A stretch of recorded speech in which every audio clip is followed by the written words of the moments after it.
Alors, mes chers amis, pour ce nouveau cours de Torah, aujourd'hui, pourquoi je ne vous ai pas fait cours hier soir? Parce qu'hier soir, on ne pouvait pas faire cours de Torah puisque on était la nuit hier soir de Léon, pour ne pas le dire à l'endroit, vous m'aurez compris. C'est une nuit où on ne doit pas étudier la Torah pour ne pas donner de la force à celui que vous savez. Et donc, c'est pour ça qu'il y a pas eu cours hier soir. Le rabbi jouait aux échecs avec son beau-père, le rabbi précédent, cette nuit-là.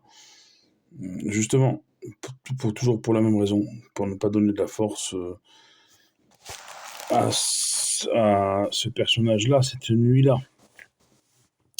Ce soir, on reprend. Et ce soir, on reprend avec l'allumage de la première bougie de Hanouka. Chacun a allumé. Et c'est la première bougie d'une série de 8 bougies tout au long de ces 8 jours de Hanouka. C'est comme Hillel Azaken l'enseigne, Ma'alin Bakodesh. On monte dans la sainteté. Parce que Shammai pense le contraire. Il pense qu'on doit allumer 8 le premier soir, et 7, 6, 5. Et Hillel, dont la halakha a été retenue comme lui, il pense le contraire. Il pense qu'il faut augmenter dans la lumière. Donc on augmente chaque soir d'une lumière. C'est justement le soir qu'il faut allumer. Et allumer à un endroit de la maison, de la synagogue, qui fait ce qu'on appelle Pirsum Nissa, la diffusion du miracle.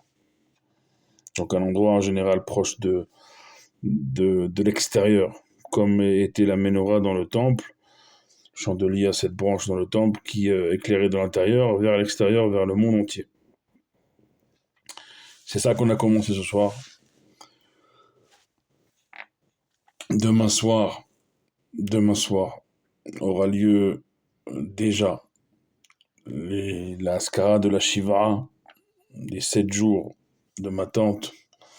Alors, normalement, ça aurait dû se tenir samedi soir et dimanche, mais comme il y a Shabbat, on ne peut pas, à la sortie de Shabbat, qui plus est cette année Hanouka, sortir des 7 jours, alors on le fait précéder la veille de Shabbat, jeudi soir, pour ce qui est des prières à la synagogue.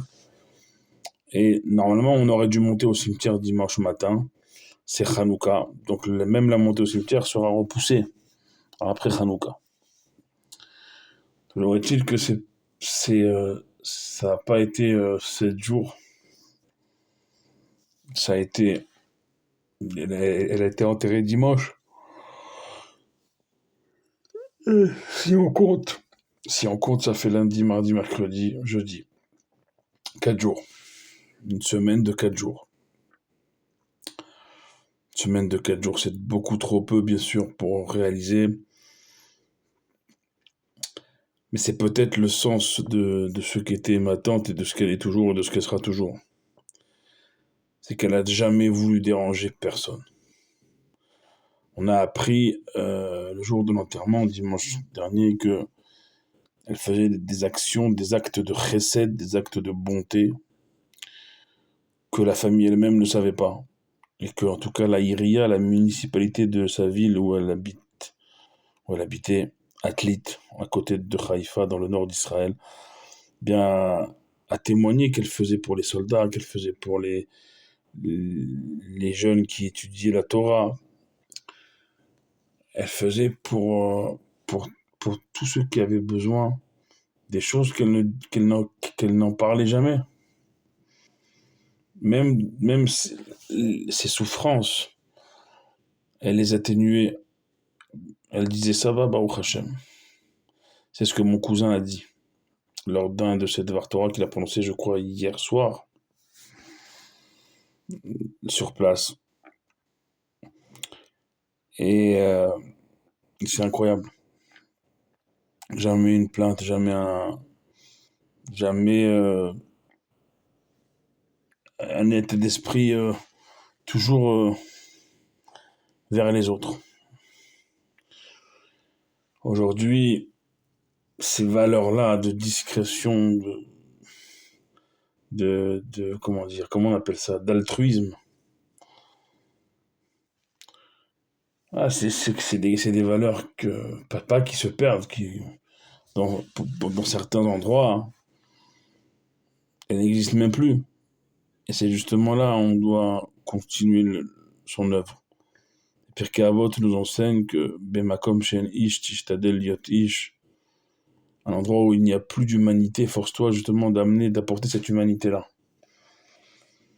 Cette humanité-là, la génération avant nous, même les générations avant nous, ils l'avaient en toute simplicité. C'était pas fin. C'était quelque chose de sincère, sans vouloir pour autant qu'on leur dise, qu'on leur, qu'on leur, qu'on leur dise qu'ils étaient des grandes personnes. Ils cherchaient pas le kavod, ils cherchaient pas l'honneur, ils cherchaient juste le bien-être des autres. Là, je suis toujours dans ces jours où j'essaye de me sortir de ce sentiment de honte qui, qui est en moi, cette culpabilité. Je vous en ai parlé, même si c'est pas facile. J'essaye voilà, de me dire que à travers son comportement envers les autres, elle voudrait voilà, que je sois comme ça, mais c'est pas évident. C'est pas évident. Et demain soir, il va sûrement avoir beaucoup de monde. Il y avait déjà beaucoup de monde à l'enterrement. Et après, y aura, il y aura l'étape du mois. D'ailleurs, à ce sujet, c'est vrai que vous savez, en ce moment, on reçoit des nouvelles quasiment, que Dieu nous en préserve, que de décès. J'ai appris, comme vous tous, la rabbinite Ben Chetrit, la femme du Rav Yechia Ben Chetrit, qui a fait un espèce d'une oraison funèbre à son épouse incroyable, plein de dignité. Il y a eu plusieurs personnes qui sont parties, que j'ai reçues des noms des proches de gens de France, des gens d'ici. Bien sûr, on en a que trop l'habitude ici, malheureusement, par rapport aux soldats, par rapport aux otages qu'on espère le plus grand nombre vivant. Et c'est dans toute cette obscurité de nouvelles que pointe Meat Or, cette petite lumière, ce peu de lumière de Hanouka qui a commencé ce soir, mais qu'on nous demande dans la loi de contempler ne serait-ce qu'une demi-heure. Pour nous rappeler que la lumière n'a pas disparu totalement. Certes, l'obscurité peut être grande et même très grande, mais que la lumière est toujours là. Alors, je suis mal placé pour vous transmettre cette lumière parce que moi-même, je vous l'ai dit, dans un moment où voilà, c'est pas évident. Donc, je suis pas le mieux placé pour vous transmettre cette lumière ces jours-ci. Mais je vais vous dire une chose, c'est à vous d'être plus fort que moi, je le suis en ce moment. Et pendant ces jours de Hanouka, alors, je vous rassure, j'ai allumé ma Hanoukia ce soir. Demain soir, on l'allumera tous ensemble à l'Ascara des 7 jours de ma tante et Shabbat chez ma sœur et ainsi de suite. Donc les lumières, elles vont continuer de mon côté aussi, bien sûr. Mais peut-être que cette année, j'ai moins le cœur à la lumière que les années précédentes et c'est vous qui allez me dépasser cette année, qui allez allumer, je l'espère, avec ferveur augmentée par rapport aux années précédentes. Faites de votre Hanouka une lumière pour vous et pour les autres.